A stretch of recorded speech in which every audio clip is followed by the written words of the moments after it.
There we go. Hi, everyone. It's Artie from the Human Chapters. I'll tell you a bit about human chapters. Humans are living narratives with a past, present, and future.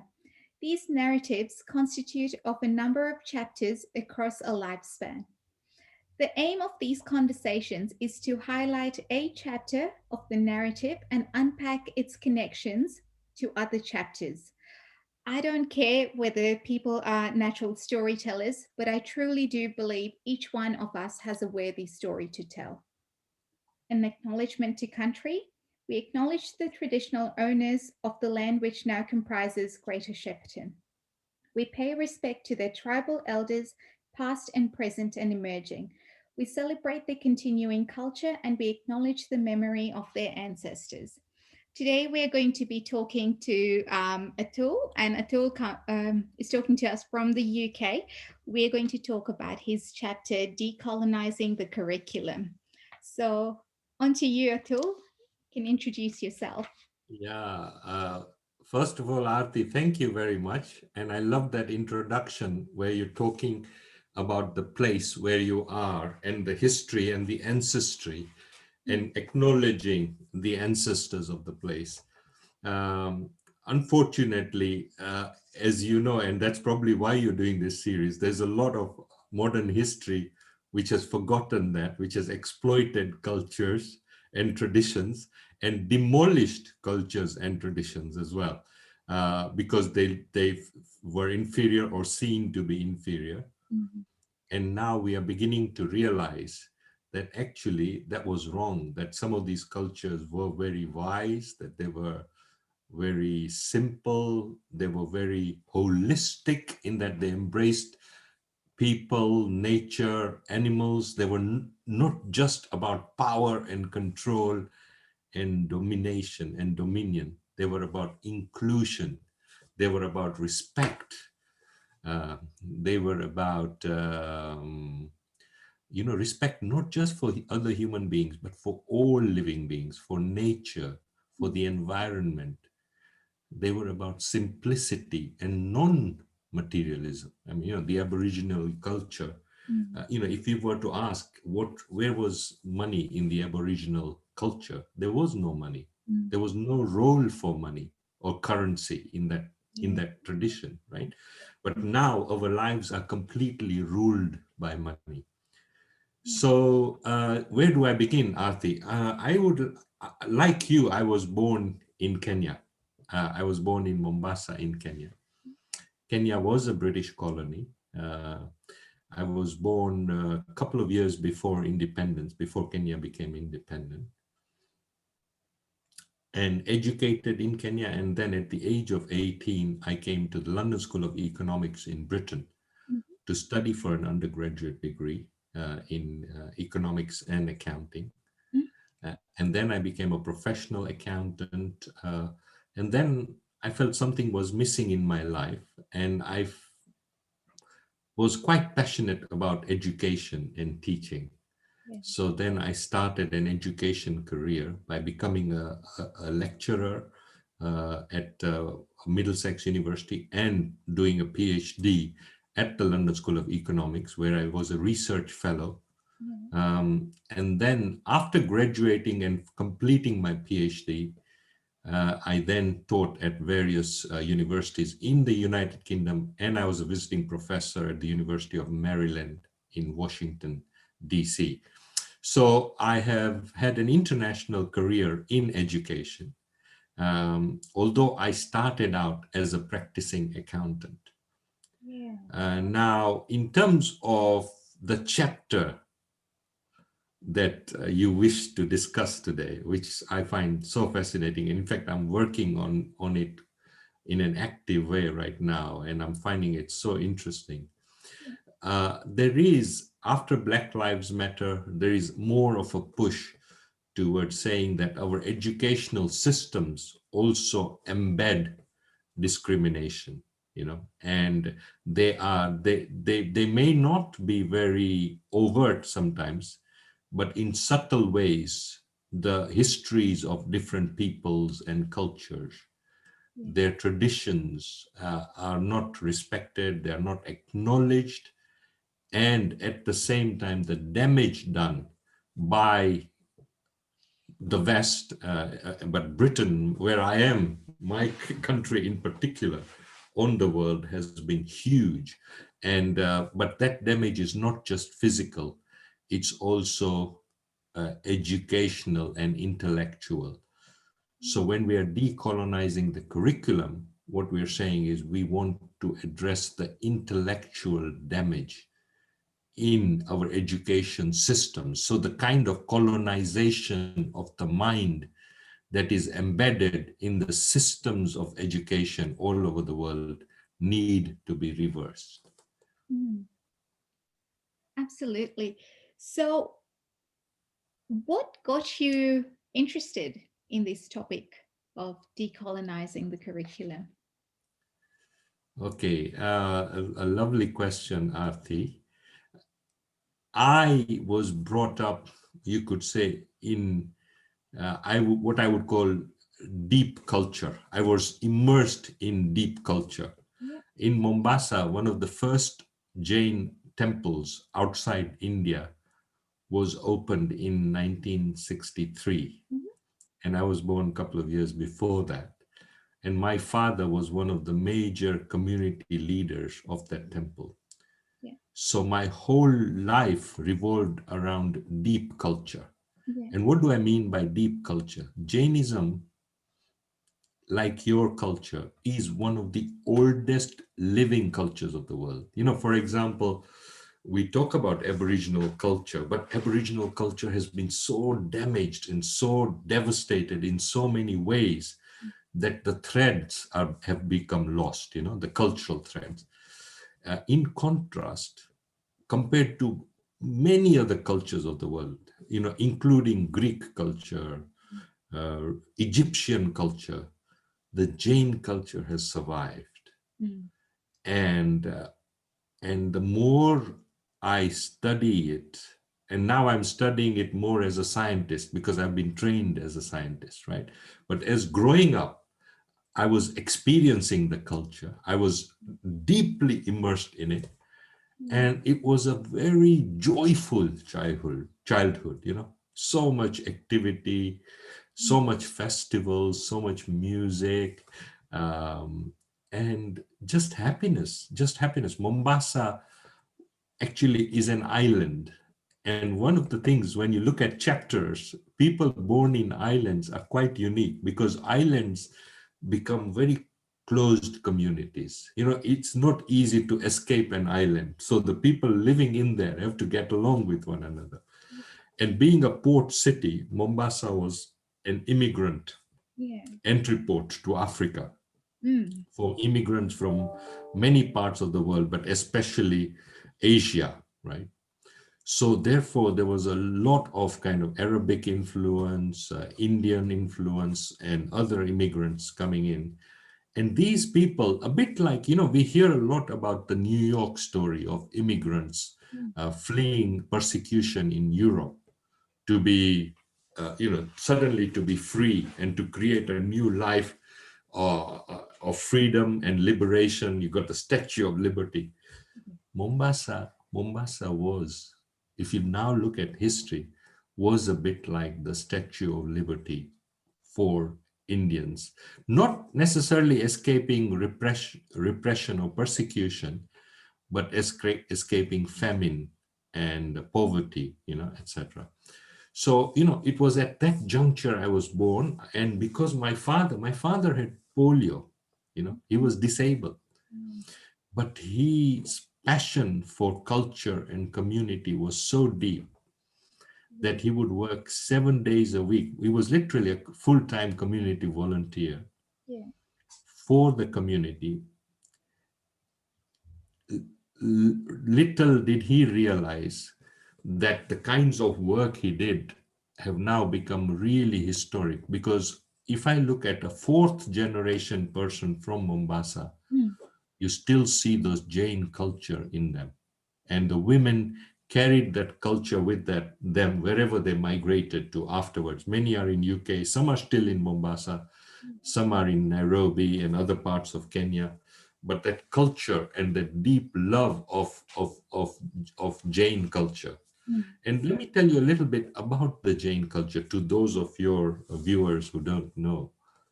You have all heard of Mahatma Gandhi as and is celebrated as one of the greatest leaders of the world in the 20th century. Mahatma Gandhi's guru was a Jain merchant Mm. called Srimad Rajchandra. He's devoted several chapters to him in his autobiography. So this whole idea of non-violence and civil disobedience, satyagraha, many of the philosophical underpinnings of his leadership came from the Jain culture.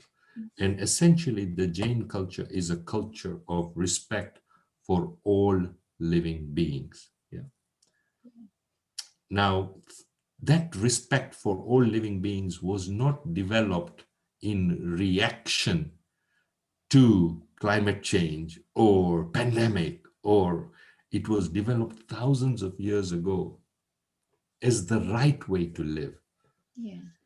Yeah. So it was not a panic reaction. Oh, these viruses are spreading, so we must look after our animals. Oh, these forests are being destroyed and there's carbon, ozone in the atmosphere is being destroyed. So therefore we need to. It's not like that.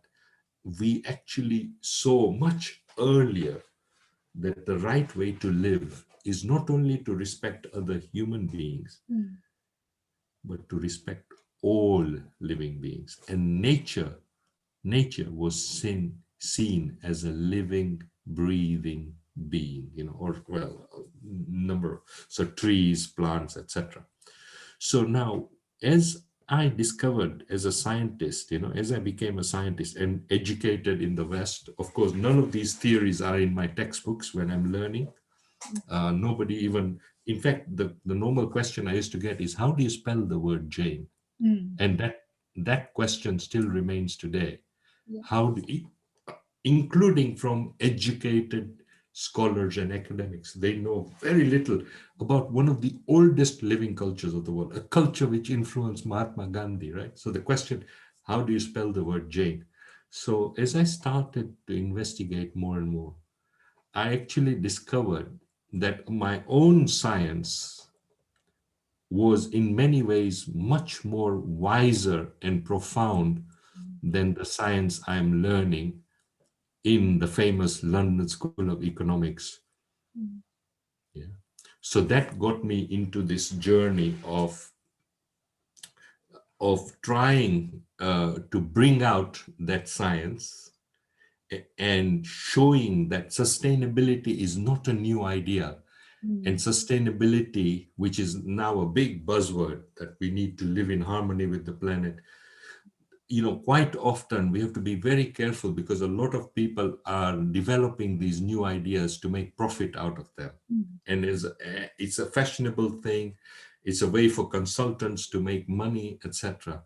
But actually, when you look deeper down at ancient cultures, they have known this for a long time and they have developed ways of living in harmony with nature, which we as a society should learn from Mm. and should want to learn from and should share with others.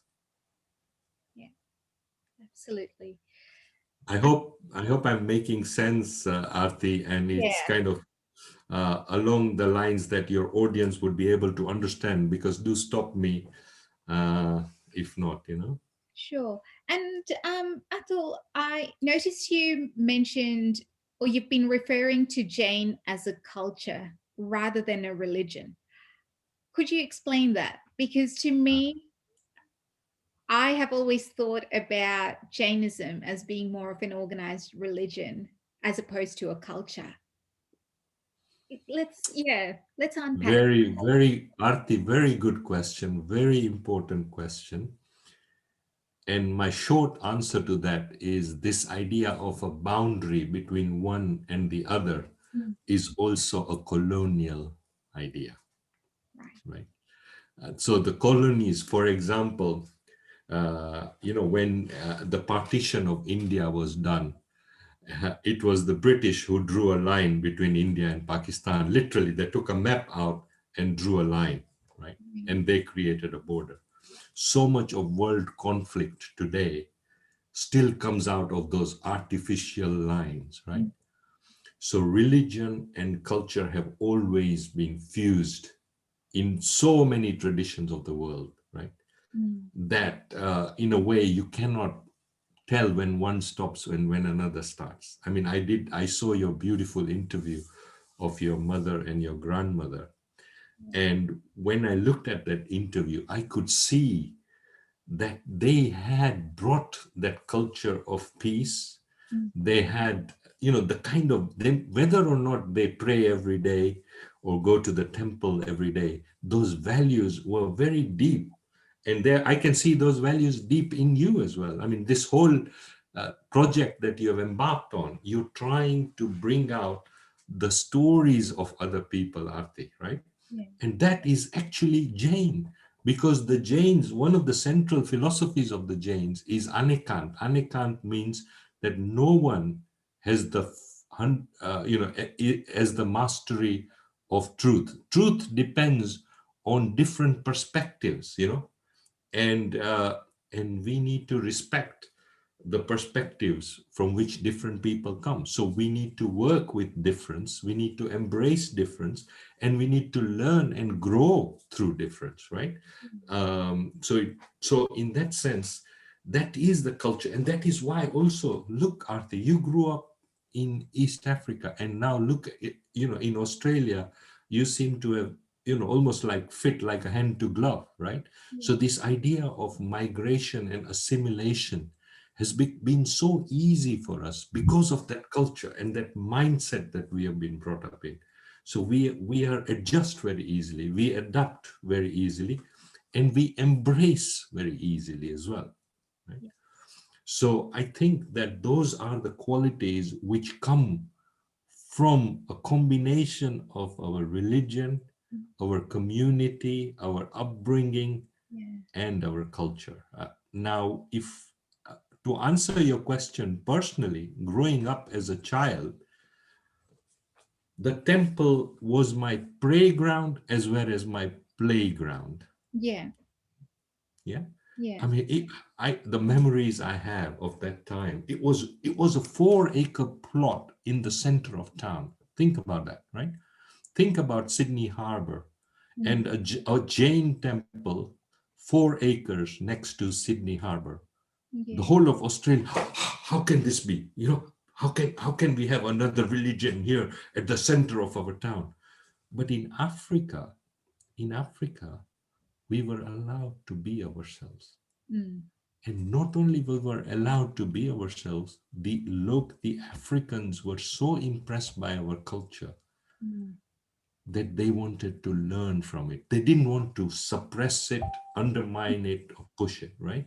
So yeah, that's what we mean by decolonizing the curriculum. That actually, when you bring out cultures mm, and encourage people to study their own histories and their own cultures, they become more rounded children, more rounded adults, mm, and therefore through that understanding and knowledge of their own culture and religion, and traditions, they are able to give more to the world and be more responsible, be more accountable, be more sustainable.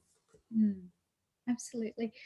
And it's so interesting you explaining it in that way, because I so frequently,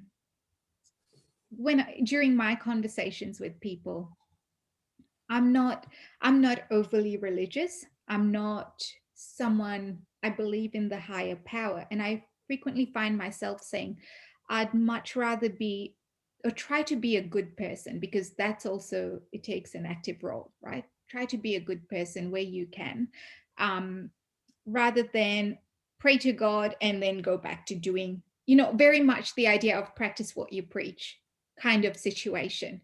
And I so frequently go, I think in today's world, it's more important to be a good person within that active lifestyle, than, I don't know, showing people you're praying or showing people you're religious and then going back to life and doing whatever it is, good or bad, you know.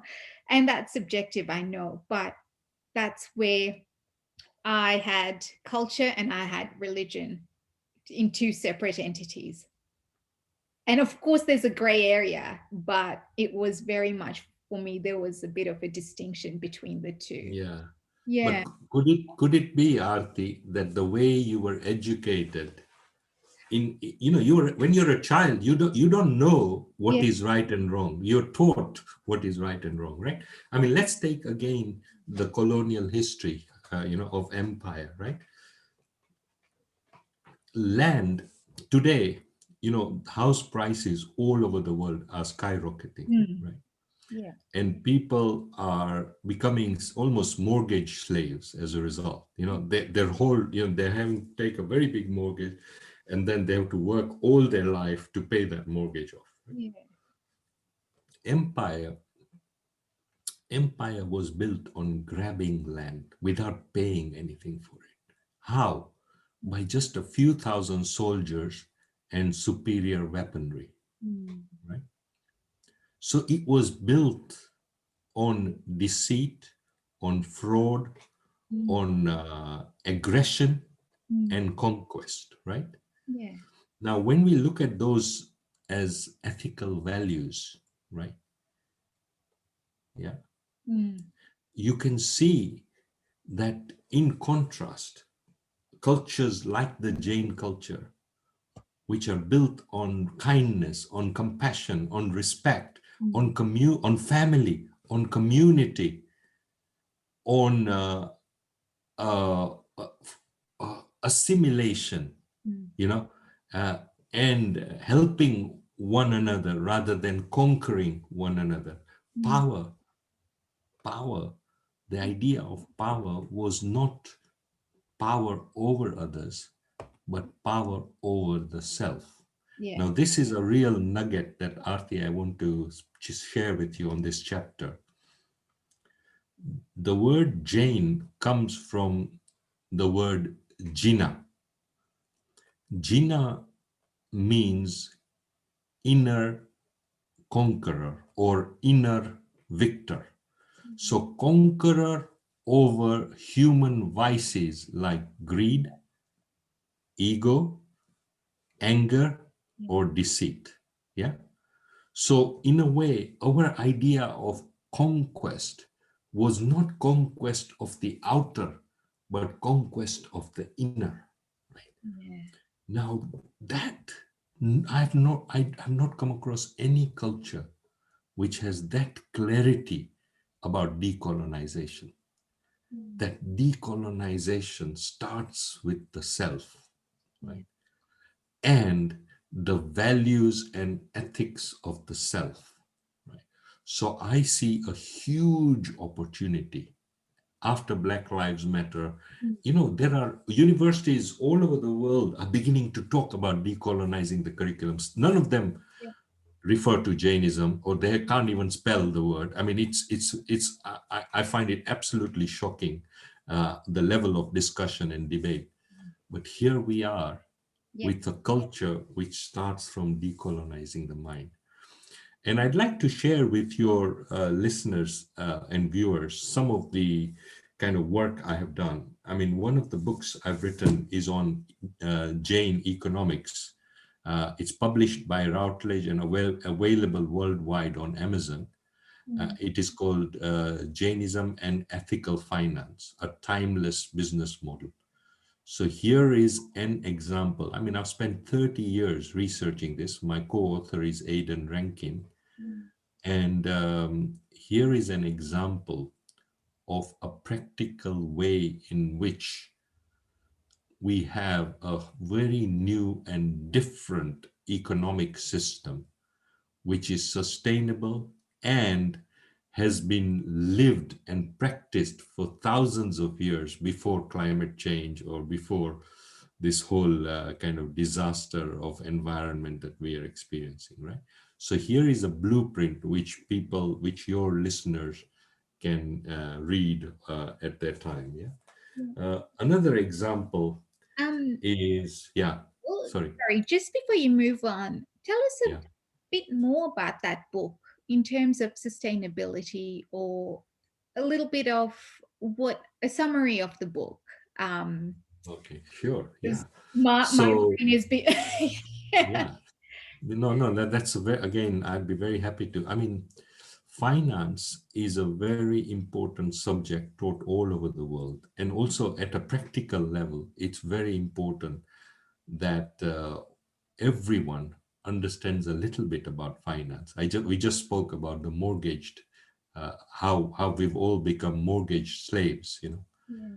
But we need to understand finance. Now, the Jains are actually very good at business and finance, as you will know. And all over the world, we have succeeded. Also, in the accounting profession, we have accountants all over the world who are Jains, and they're very good at accounting. Yeah. And by the way, that's not just a modern thing. It's throughout history. We've been chief treasurers to various kingdoms in Indian history, you know, and finance ministers and chancellors in our history. So leadership and finance.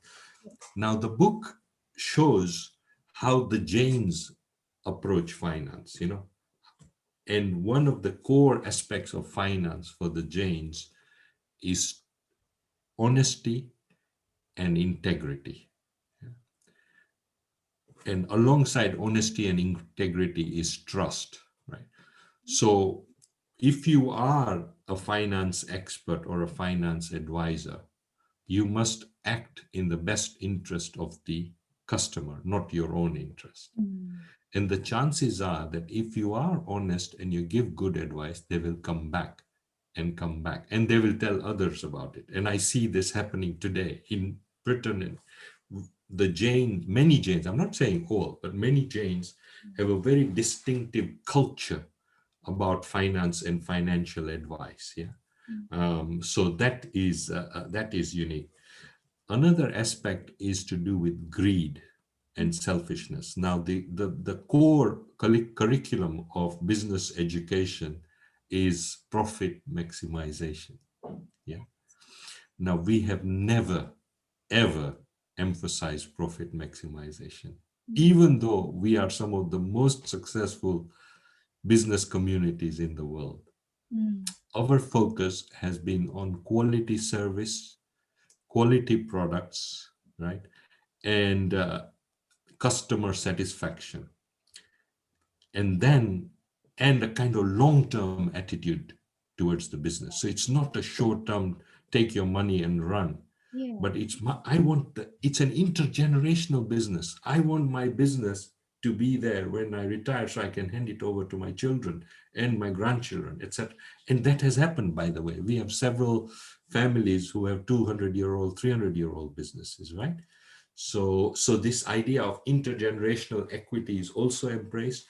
And if we treat our business as a service, Mm. then we don't want to exploit the customer. We want the customer to come back.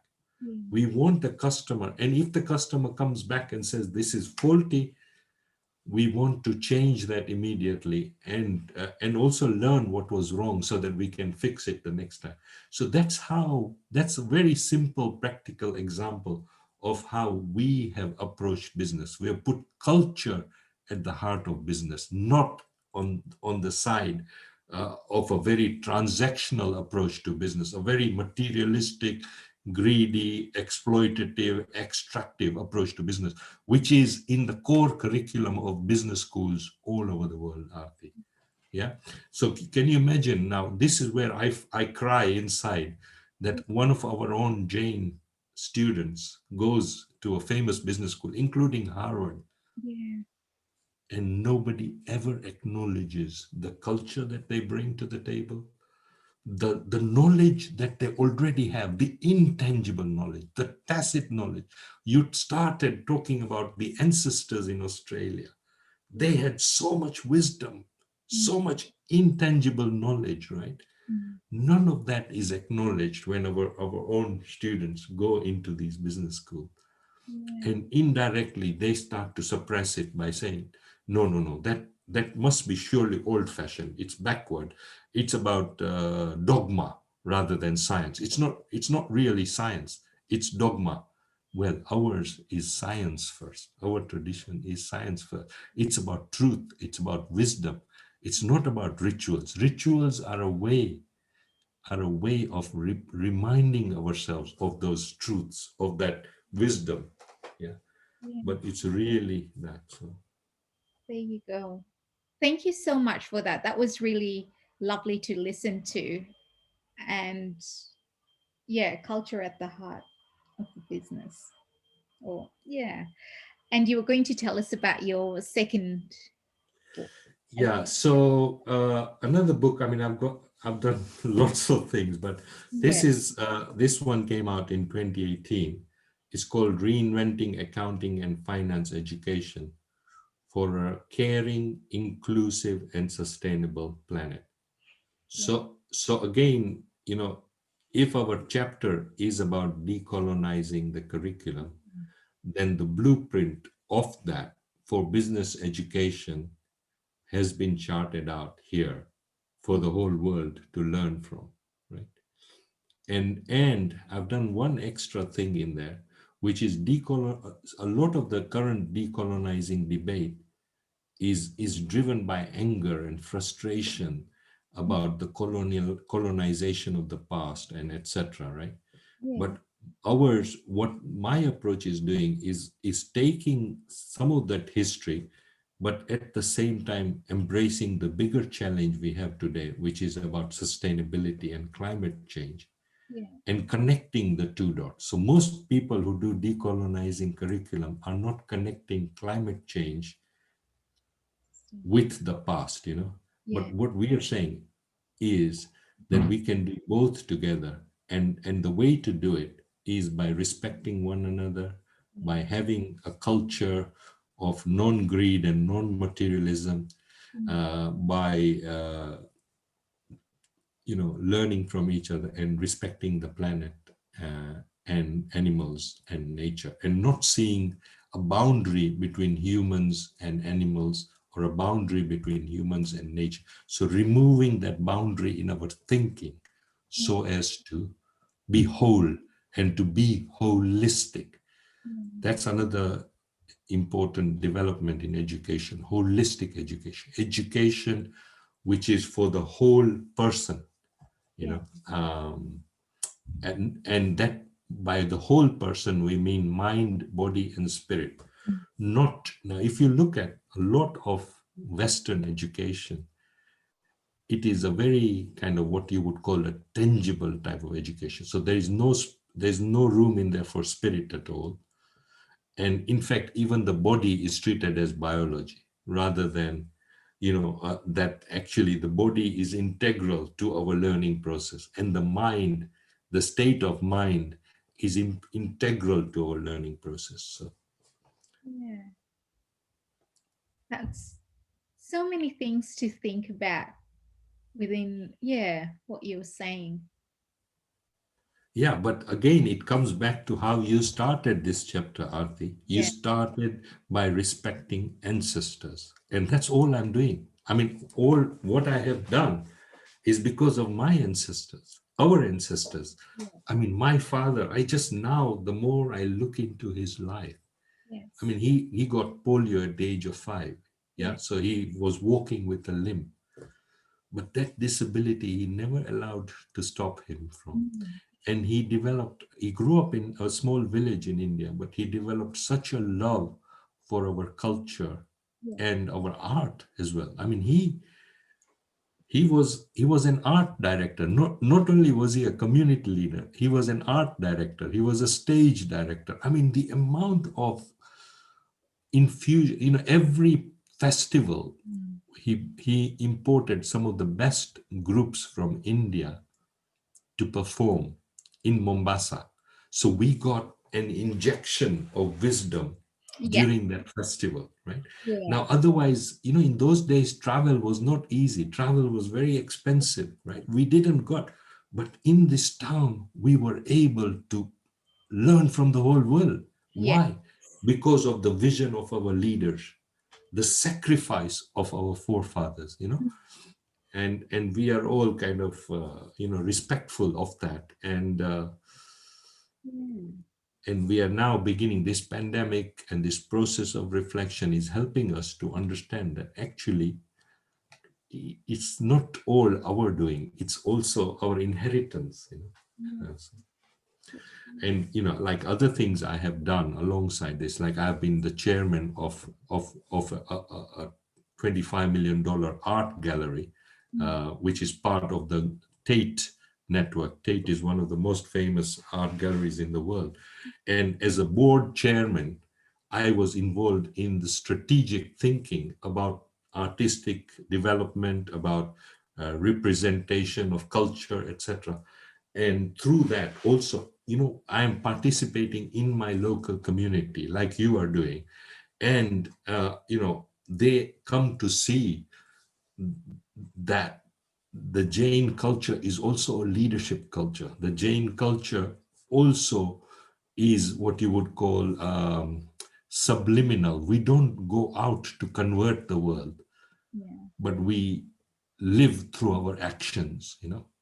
We live through our actions, and but when I look at our community, and I on Facebook, when I read people's stories, I see this everywhere. Wherever we go, we Mm. are leaders, we bring new ideas, we assimilate, we fit in, and we are kind and gentle and not greedy, and and we are enriching.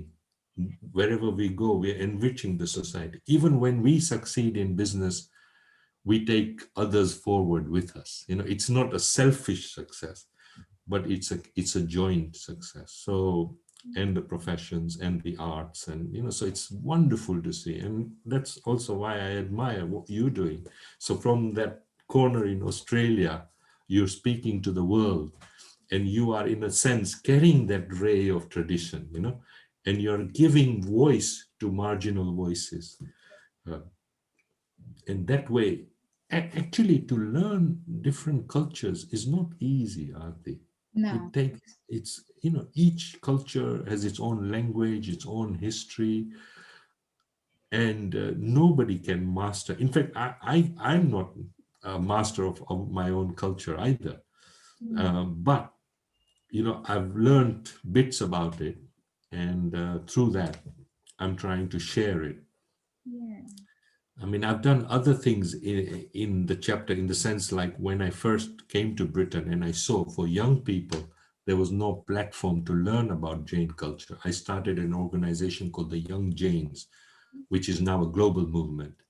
And there, the idea was that living in the West, what does this culture mean to us? How can this way of life enrich us, and how can we interpret it in the context and the time that we're living in? So we did lots of activities around that, a lot of training and events and etc., etc. And it's more what 30, almost 30 years since we started. Yeah, more than 30 years since we started the organization, and it's flourishing. So things like that. And then I also was editor of the Global Jain Spirit magazine, which again was in the English language, but trying to draw from that wisdom and communicate that wisdom to all corners of the world. It used to go to Australia as well, and people used to love reading about their culture in a modern scientific kind of language, and to understand and draw from it, and get inspired from it. So. And so, Atul, with all of these initiatives you've been a part of, have they all sort of aimed at one goal, which is to decolonize the curriculum? Is it all drawing towards Um, in no, okay. no. This is more of a recent thing that I'm doing. It's taken, colonization. I mean, you know the story of the Aborigines. Today, the Aborigines are virtually destroyed. They are marginalized. Many of them have become alcoholics. All, so much devastation and damage left in the wake, right? Now, the same kind of thing it has happened to different cultures in different ways, maybe not to that extent. And so it takes a long time for you to develop the confidence to be able to take pride in your culture in a very colonized environment, in a very colonized education curriculum. You are always actually, I'm just a human being. I'm not really Jain. I'm just a human being who tries to be good and nice, because we keep on hiding. We are forced to hide. We are forced to fit in. We are forced to be, yeah, to be same as everyone else, but actually there is a distinctive core to us, and that distinctive core is part of our own ancestry, our heritage, and modern events show more than ever how timeless our wisdom is, Yeah. and how much we have to offer the world and ourselves and our young people and future generations, and how lucky we are to have been born into this culture and tradition. Yeah. Um, and tell us, actually, before you tell us more about the work, I was recently asked this question. So, in a bit of a snapshot, when I'm trying to tell people where I'm from, or if the question is ever asked, where are you from, it's a difficult answer to sort of provide, but have my answer usually is I'm Kenyan by birth, I'm Indian by ethnicity, and I'm Australian by naturalization. So I have a bit of the Kenyan roots and the Indian roots. And then someone posed the question, so what roots do you feel strongly attached to? And I thought that was a really interesting question, given we're second, third generation Kenyan, to then go, actually, that's true. Because within my sort of upbringing and everything, I know there was a point in time where I was a real, not a an overt rebel, but I had questions and I was challenging things that I knew. And it was very much coming from that Indian culture and the stereotypes and, yeah, whatnot. But I thought it was a very interesting question. I'd like to pose that question to you, given you're born in Kenya, you've got that Indian, the Jain roots. What what would you, yeah, say about the mixed root system? Arti, you ask fantastic questions. And again, I would say that when people ask about roots, Mm, they are looking for a physical identity. Almost like, are you Kenyan? Are you Australian? yeah, Or are you Indian, right? yeah, Now, every human being has multiple identities. And one identity is a non-physical identity, which is like your history, your stories, your ancestry, your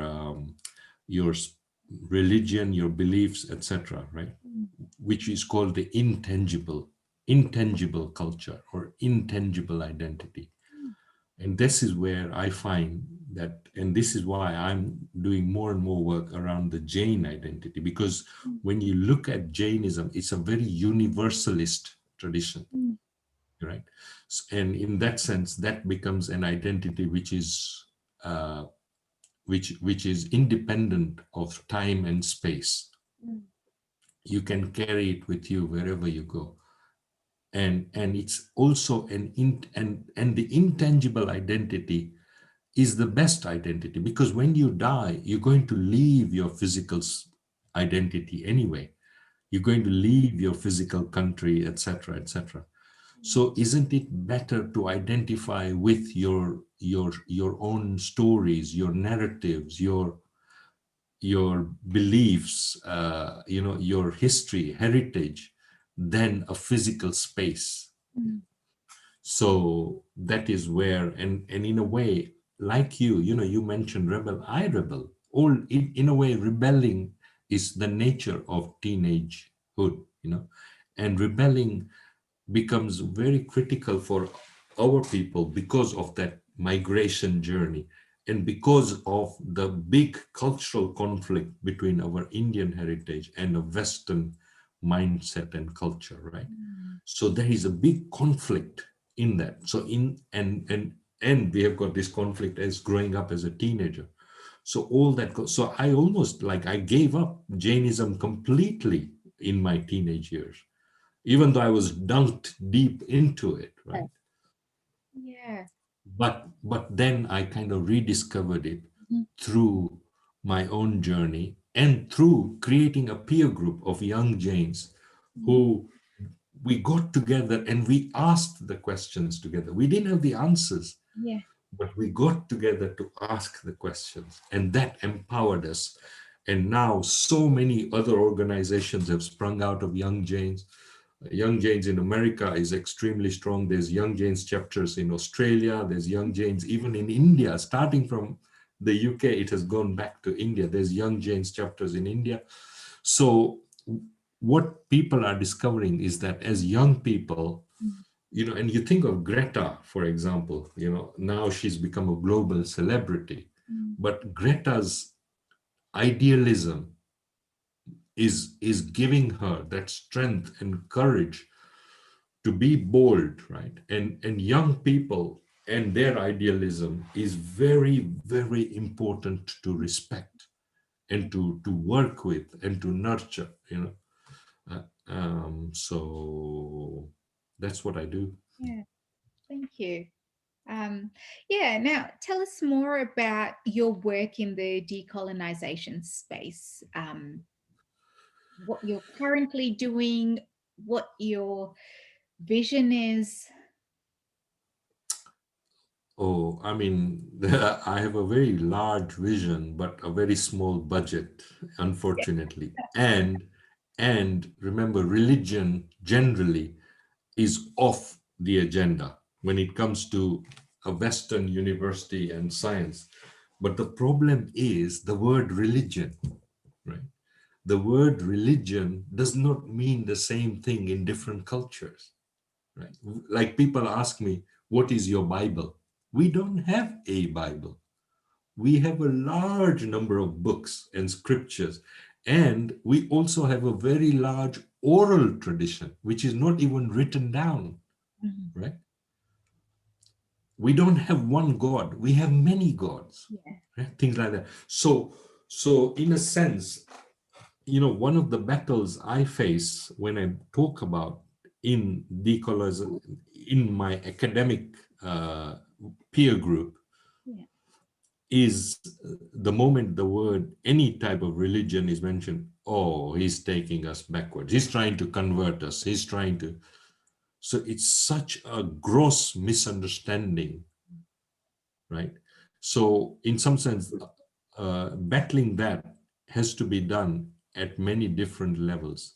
And one of the big challenges, Arti, if you can help me with this, maybe through your podcast and video as it goes around the world, is I would like Jains to to support the work I do. I hardly get any funding from the community. It's almost as if I am a soldier of my on my own kind of resources and merit, and I need that resource and funding to be able to grow the scale of the operation, to work with more younger Jains and help enable this transformation of the curriculum. I've just been appointed as an advisor to Oxford University on ethical investment. So I'm involved in many different arenas, but I always am fighting for resources because the outside world doesn't even begin to understand where I come from. However, Arti, our community is blessed with huge resources, Mm. huge, you know, billionaires come by the dozen in our community. They come by the dozen. Mm. So we have that. So I kind of find it very paradoxical that people are not coming to me and saying, how can we help you advance this agenda? And maybe it's because of their own misunderstanding of Jainism. Oh, Maybe they have a very narrow. why? Yeah. Why do you think that is if it's like the philanthropy side of things and the philosophical, like why, yeah, is it the misunderstandings only, or what is I barrier? think we have lost an appreciation of our intangible heritage.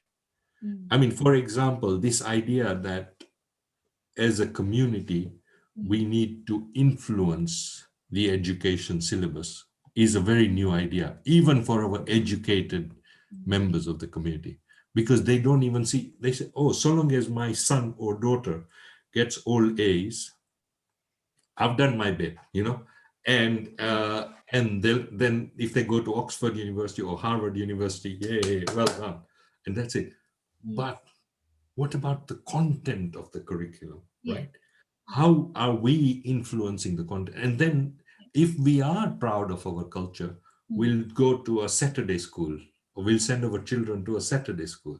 yeah, But then they will also experience that difference, that in the classroom they have to behave in a certain way, then on a Saturday they behave in a different way, and they learn about their culture and history. So the integration is not happening, right? mm, So mm, there are many areas in which we need to work, and we need to understand and value intellectuals, which we are not doing. In the old days, if we look at our ancestry, we had tremendous respect for intellectuals, tremendous respect.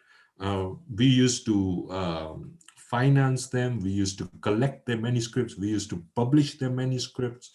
uh, Artists, the amount of money we've spent on artists in our tradition, mm, and the new kind of mm, commissions we have done with artists today, I can't see that. I can't see us valuing artists and telling, come do some new Jain art, do some new art, and here's 10,000 pounds for the project, or 20,000 pounds. Do you see what I mean? You just come from an art gallery. But what if we have all that artistic history and tradition, mm, and you've been to, I'm sure, India and seen our sculptures and temples and painting? Why why are we not doing it today? Why we have even more resources than we had before? yeah, So there are many ways in which the community needs to be challenged, mm, the community needs to be inspired. yeah, And also, I must say, greed has crept in to mm, our community.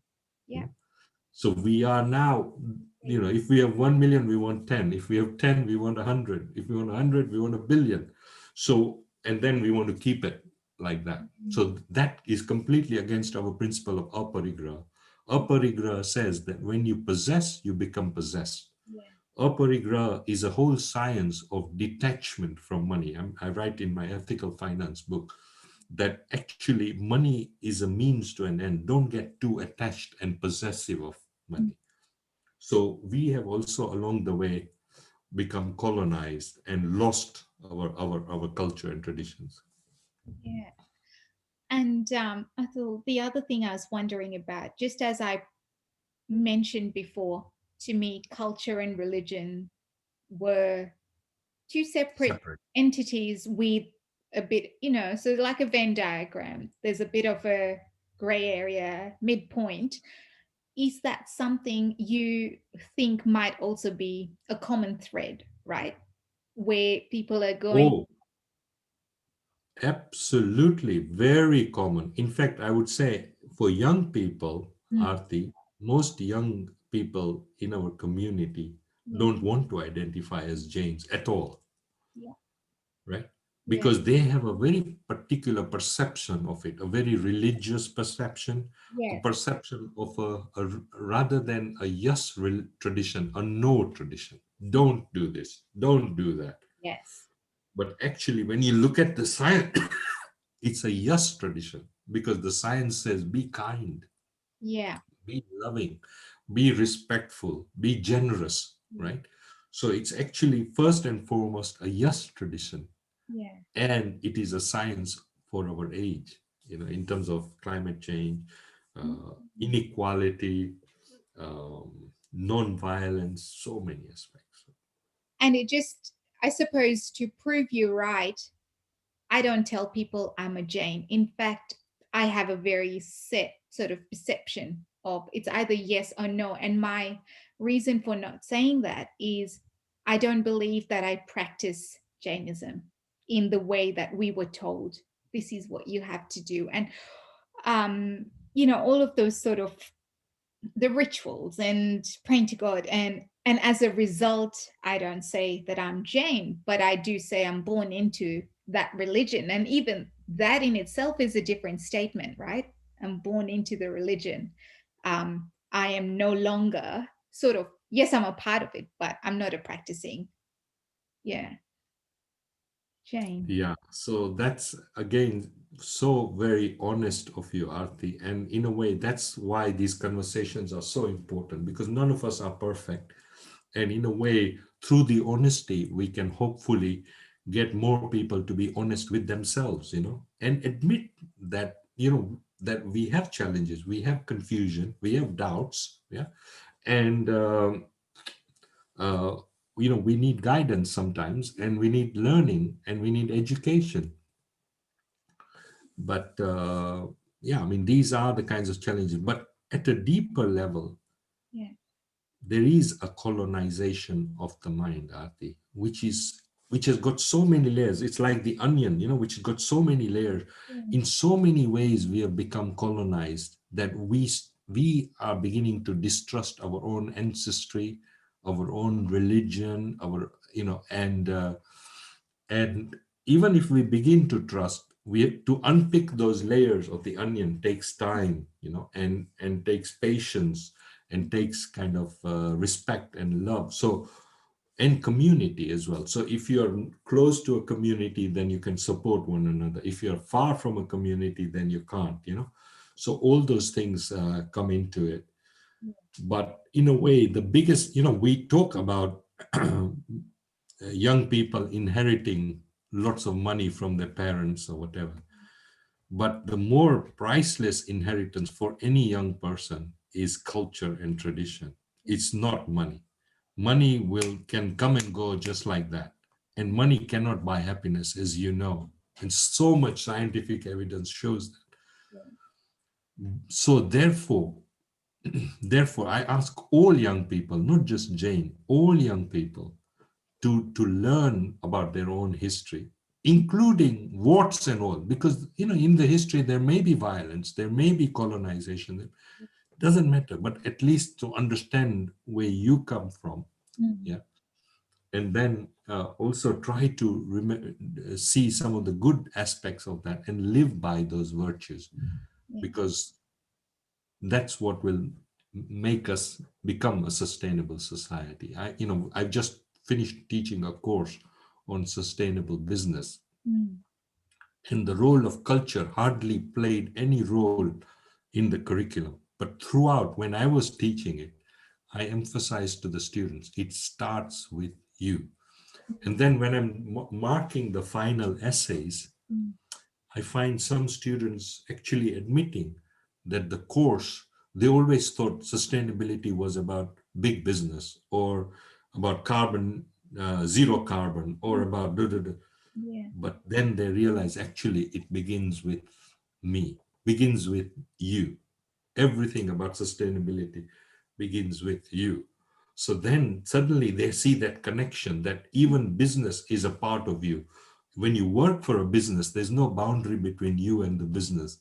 You are the business and the business is you, Yeah. right? The way we have been trained in the West is, oh, it's just a job, you can move from one company to another. Mm. That's right.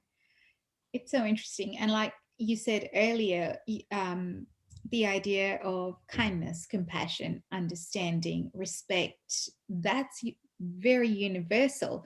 And the minute you say culture or you say religion, that just instantly groups people in separate entities, different culture, different religion, whereas the other elements are all cohesive and bonding.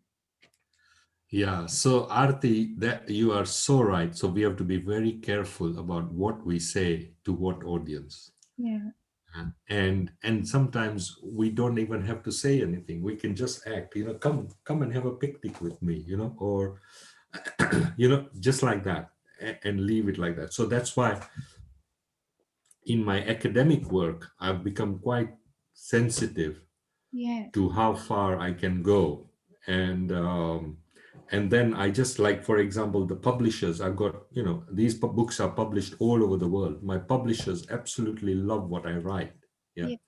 So then that way the book is there, Yeah. right? If you want to, you can read it. I'm Yeah. not forcing it on anybody, Yeah. but the ideas are there and the science is there. And then sometimes I point it to people. I've done a lot of BBC broadcasting. I Yeah. just sent you, I did this 1,500-mile masala tour of Britain where I tried to show the depth of Indian culture in Britain to the media, because the media don't understand depth. They often look at people very shallow because they have no time to go deep. So Yeah. I use that to provide that depth, and it was published in the Guardian newspaper. So things like that, So I've done many. I mean, I've written another book called Celebrating Diversity, Yeah. which is, yeah, which is actually about integration and assimilation. That was going to be one of my questions. Is Okay. I'm you mentioned assimilating quite a few times, and I wanted to know, what do you, yeah, those two words, assimilating and integration, what are they to you? They are important. They are very important. They are very important to my peace of mind, to my happiness, my fulfillment. Um, and not only I'm saying that in words, but I'm saying that in actions. Like this book, Yeah. is for the whole of Britain. That how as a country we can enjoy the power of difference and harness it and learn from difference, right? Hmm. So it's almost a roadmap for the whole country. So here's me being a small citizen of the country, but using my education and experience and knowledge to give the whole country a larger blueprint about how to live with difference rather than suppress it or feel overpowered by it or become afraid of difference, right? So in that same way, similarly, I'm a father. I have two children. Well, they're not children anymore. My son is just graduating from university, and my daughter is a marketing executive. Then I have a neighborhood. I live in a close in Colchester in England. So Yeah. how I interact with the neighbors. I told you about I'm active in the local Indian community. I'm active in the national Jain and the global Jain community. I'm an advisor to the American Jain community on academic studies in Jainism. So I'm a member of that advisory board. And they have now spending millions of dollars on professorships of Jainism in various American universities. And I'm working with them. And I've been doing that for a long time. I've been working with scholars of Jainism for a long time at the University of London. We've just opened another chair at Ghent University. So, and I've traveled all over the world as well. So, in through those contexts, again, I try to take the tradition forward, make it more visible, make it more accessible, make it more understandable. And yeah, so I'm fortunate. I'm really blessed, by my father, my upbringing. My mother is still alive, and oh, she is such a joy. And Arti, you've not really mentioned gender, but one of the other projects I'm working on is around our migration history. I think I sent you some Yes. videos about that. Yes. Yeah. You did. And what we are discovering with that migration history is that in our community, the woman's story is not very visible. We are more of a patriarchal community. But when we listen to those women's stories, Yeah. Yeah. the jewels that come out, the nuggets, is just unbelievable. So, but generally, every person's story is fascinating, whether man, woman, child, adult, whatever. So we've started, but what we're doing, like these conversations, we're going into depth. So Yes. we're going into, so how did you migrate?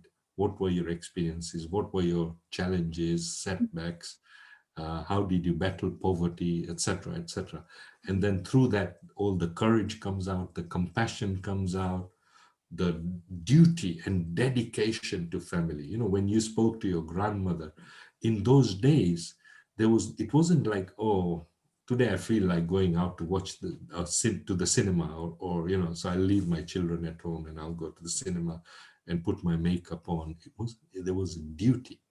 Yeah. My family is my first duty, Mm. and I need to do everything to give them the best of myself, right?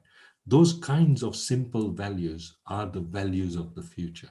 We have become too complicated as a society.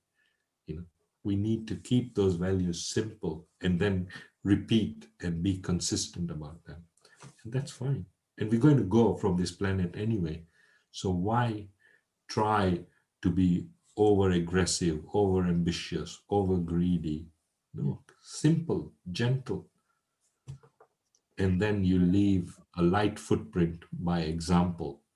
That, oh, that person, I admire what she did for me, or And I think, Atul, it's interesting you bring about that point of simplicity. And what is simple? Again, that's a perception of the individual, or, you know, a lot of the times you go through the complexity to find the simplicity, if that makes sense. If it's simple to begin with, or complex to begin with, I don't know if I'm even making sense or not, but there is chaos and there is complexity to then go back to the simplicity to actually go, yeah, okay, that we just want it, in a simplistic nature, but is it something you have to go through that complexity in order to find that simplicity? um I don't. where again another fascinating question, Arti. And that question also comes out of the colonization Yeah. in our curriculum. So the colonization in our curriculum makes us more confused and makes us more sort of conflicted even, Yeah. about what is truth, what is fairness. In fact, I mean, if you reflect on your own education, Arti, how often were you taught about what are the good values to live by? Actually, when you really look at the Western education system, ethics and values have been put, if they are there, they are put on a side box, almost a little box, which might be citizenship studies or religious studies. But actually, when we look at life as we become older, we realize that ethics and values are the core of life. Mm. And therefore, they should be the core of our education curriculum. I mean, I give you an example: business ethics. Business ethics, for a long time, was never taught in the university, including places like Harvard. Then it has now come in because of pressure and environment and change and all that. But even now, the way it is taught is one subject. Mm. And I recently went to the Harvard University website and I looked at their curriculum for their world famous MBA program. And ethics is not at the core Mm. when it should be the core. So the kind of confusion and complexity that you're talking about, Yeah. part of it, unfortunately, has been deliberate. And that's also why this whole decolonizing the curriculum becomes so we can, in fact, when we decolonize the curriculum, we can actually have universal values, which are part of, say, the universal human rights, and we can say that these should be at the core of any school anywhere in the world. And respect for nature, respect for people, respect for culture, etc., respect for parents, and we reinforce these same values, then we really create a sustainable society. Mm. Because then people begin to understand that actually, my values are my identity, and my values can travel anywhere in the world. My values are what I will leave behind when I go. If I leave behind money, that's nothing, that's material. Yeah. There you go. Well, Atul, thank you so very much for taking your time to generously share your learnings and, yeah, sort of plant seeds of thought. Have I, n- is there anything else you've wanted to say and I haven't embarked or posed a question in that area?